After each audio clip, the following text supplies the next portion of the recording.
Tous, en tout cas, mesdames et messieurs de la presse, d'être venus en un temps très très court.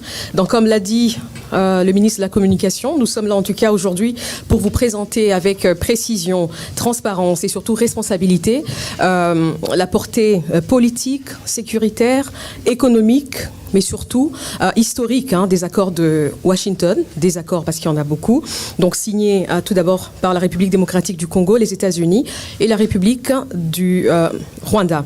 Alors, ce qui est important d'abord de dire, de souligner tout de suite, c'est que ces accords représentent ce que nous appelons une sorte de full package, une sorte de paquet assez cohérent. Donc, premièrement, avec ces accords, c'est mettre fin au cycle de guerre à l'est du pays. Pourquoi nous parlons des cycles de guerre? C'est que c'est une guerre qui date depuis très longtemps.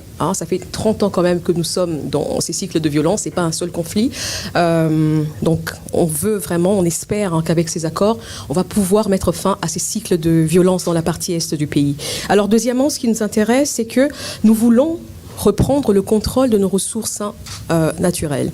Parce que vous savez qu'on parle aujourd'hui du génocide, donc un génocide qui est lié sur des gains économiques, nos ressources économiques ou naturelles.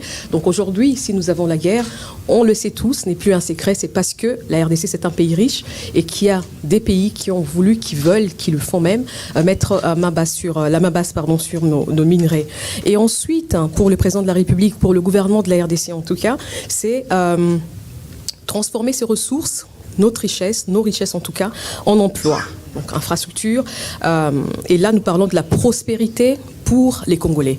Il est temps, en tout cas, que nos richesses puissent profiter à la population congolaise. Alors Tina, vous allez continuer. Je pense qu'on a prévu une petite partie traduction pour... On a oublié les traductions. Et donc, plusieurs mois, dont une étape décisive, vous le savez, a été franchie en juin dernier avec la signature des accords des principes par les ministres des Affaires étrangères de la RDC et du Rwanda. Et donc, aujourd'hui, on va dire demain, à l'étape donc actuelle, les chefs d'État viennent confirmer, ou ce que vous dites dans vos termes, entériner en tout cas, au plus haut niveau politique, une orientation stratégique assumée. Donc rompre, comme je viens de le dire, avec le cycle des violences, restaurer pleinement la souveraineté nationale et engager la RDC sur la voie d'une prospérité durable fondée sur une paix vigilante et la transformation locale de nos ressources. Voilà. Alors pourquoi ces accords? Pourquoi maintenant? C'est une question que beaucoup de gens se posent. Depuis plus de 30 ans, vous le savez, vous suivez peut-être de près l'histoire de la République démocratique du Congo. Depuis donc plus de 30 ans, 3 décennies, le Congo supporte un coût humain et économique insoutenable. Conflits récurrents dans la partie est du pays, déplacement massif des populations, affaiblissement de l'autorité de l'État dans certaines zones, économie de guerre entretenue par l'exploitation de nos minerais, l'exploitation illicite de nos minerais, pertes humaines innombrables et quelque chose qu'on ne dit pas assez souvent, des traumatismes profonds de la population, mais également la destruction de nos infrastructures. Et la leçon à tirer, très claire pour nous en tout cas, sans paix durable à l'Est, aucun développement n'est possible. Pas de stabilité, pas d'industrialisation, pas d'investissement massif, pas d'intégration régionale crédible. Donc la paix pour nous, ce n'est pas une concession, elle est la condition préalable à tout développement. Et en tout cas, pour conclure ce qu'il vient de dire, c'est que le cadre d'intégration économique régionale et le partenariat que nous aurons avec les États-Unis d'Amérique prennent donc appui sur l'accord de paix. Donc d'abord la paix, ensuite l'économie. Comme vous le savez, nous avions demandé en tout cas qu'on puisse commencer par les accords de paix pour aboutir ensuite à l'accord économique. Et vous avez suivi tout récemment dans l'actualité, c'est que la RDC a conditionné la signature de l'accord économique parce que nous nous disions d'abord, la paix, c'est tout préalable. C'est vraiment quelque chose qui doit commencer avant que nous puissions parler de l'accord économique. Et donc, la paix, ensuite, l'économie. L'accord de paix RDC-Rwanda, un cadre d'intégration économique régionale et ensuite, ce qui est très intéressant également pour nous, c'est ce partenariat stratégique RDC-USA sur les ressources, l'énergie et les infrastructures. Alors, je vous explique brièvement ce que nous attendons de chaque accord. D'abord, le sens profond de l'accord de Washington. Cet accord poursuit pour nous 3 objectifs centraux. Mettre fin à la spirale des violences dans la partie est du pays, restaurer la souveraineté et l'intégrité territoriale de la RDC, tarir, ça on ne le dit peut-être pas assez, tarir les financements de la guerre en coupant les circuits illicites des minerais.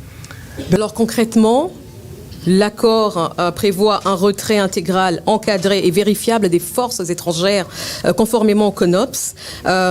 L'accord instaure un mécanisme conjoint de coordination sécuritaire qui est chargé de superviser le retrait, le désengagement du M23 et la neutralisation des FDLR. Renforce également la coopération sécuritaire tout en plaçant la RDC au centre de tous les dispositifs de suivi.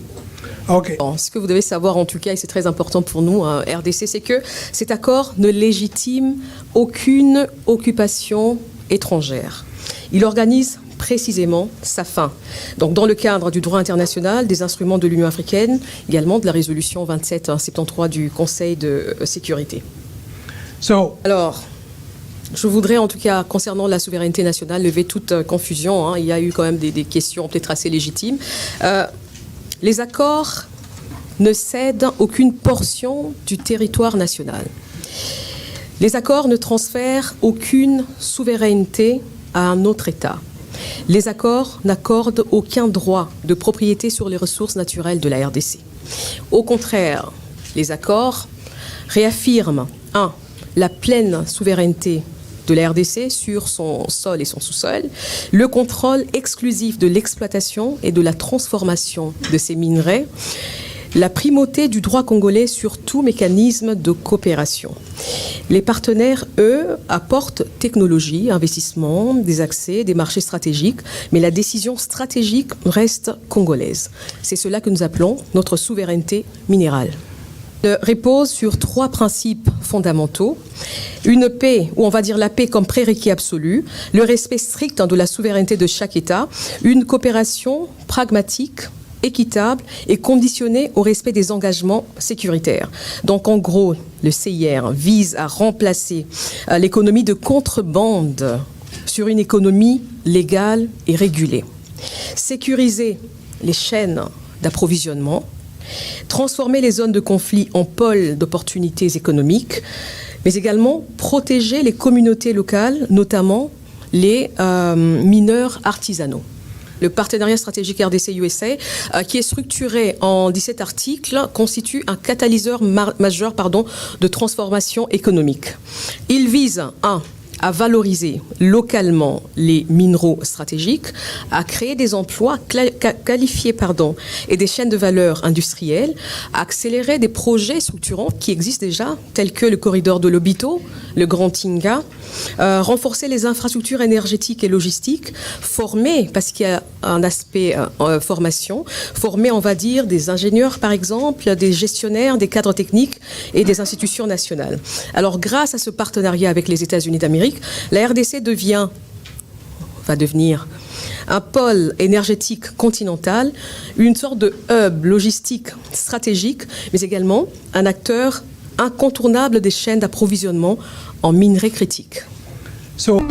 Dans le Congo profond, souffle un nouveau vent de mutation socio-économique dans les territoires longtemps oubliés grâce à l'électrification rurale. La mise en œuvre des projets d'électrification pilotés par Lancer apporte aujourd'hui un changement réel, donnant vie à la vision du président de la République, chef de l'État, Félix-Antoine Tshisekedi. Garantir l'accès aux services de base pour chaque Congolais, où qu'il se trouve. Dans la province du Kasaï, cet engagement prend forme à Louébo. Sous l'impulsion du ministre des Ressources hydrauliques et de l'électricité, son Excellence Aimé Molendo Sakombi, le territoire de Louébo tourne définitivement la page des années de précarité énergétique. Sur le terrain, le directeur général de Lancer, Cyprien Musimar, supervise personnellement le projet d'électrification, désormais entièrement installé, avec une capacité de 400 kW crête et un dispositif d'éclairage public totalement opérationnel. Aujourd'hui en phase d'essai technique, cette infrastructure marque déjà une véritable transformation dans le quotidien des habitants. Les visages des bénéficiaires témoignent mieux que des mots. Dingele président wetu twasikijile wabunyi bwa malumi mpaji mutu enzele katuvutu tekemene to kajitu katuji munu twetu ninzembwe tumunu tusukule bilambu mubintu byabatoko bituvu twanviye kubule tukatuji munu byetu twetu mulwebu lwetu mali butuji kuchinsansa butuji myaba matunga makwabu twele président wetu twasikijile wabunyi bwapiji mutu enzele bimpe mwinde bakisenga mabiloko ebele pona banotuma misana mulini siko na moni batie biso bakura wana sepeli nazosoma biso batorche na bapilite fati beton merci mingi tosepeli mana pona mokonzi ya mboka kado ya pesi biso tosepeli makasi po batarife biso nanu te tokomi kona koutilize yango bapesi biso 3 mois gratuits. L'électricité change tout. En serre pour un nouveau jour sur la RDC.